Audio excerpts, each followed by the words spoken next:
Okay guys, we're going to do a 3-minute video on leaders. We're coming up to the draft in August or September, and one of the questions is always, how do I value the leadership characteristic in a player when I'm deciding my draft choices?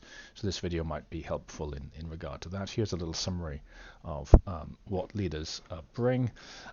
Once you have a leader, by the way, it can never not be a leader, and once you have a leader with, let's say, a value of 2, it can never change. That number can change in the game, but it can't actually change on the player. So it always starts at the number that the player inherits, and that number can never change. Quarterbacks, IBs, OLs, DLs can be leaders, but bear in mind that if you've got 2 OLs, for example, on the pitch at the same time, only the best one will count in his leadership score. And here's a couple of examples of where in-game bonuses can increase your leadership. So you can be a +1. You can get a +1 if you're already a leader. You can get +1 in Monday Night Football, and the possibility of getting +1 if you're a captain. And it does help with game emphasis. If you are using game emphasis in your coaching, I would suggest you go and have a quick look at that.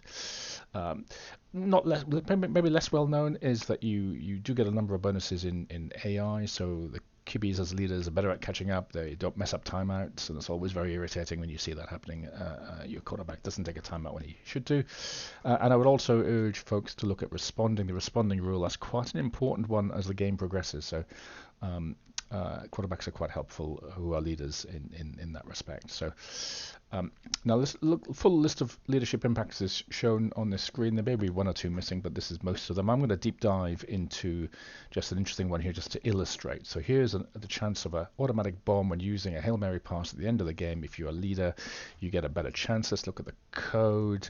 So in the code, we can see here, if you are a leader, there is a 6% chance per leadership level of getting a bomb in that last minute Hail Mary. Let's take an example of looking at some actual data in the GFL. In GFL, we've got 89 quarterbacks in total, 15 with leadership characteristics. That's only 1 in 6. But here's a little table which is showing how many bombs did you get in the last minute of the game. You'll see Malvolio at the top with a leadership rating of 3. You see Stenson, Rothschild. So that's making up 40%, not 15% of those examples. And illustrate further, here's an example of Malvolio in action. 10 seconds to go in a game against Washington. He's 6 points down and he scores a streak.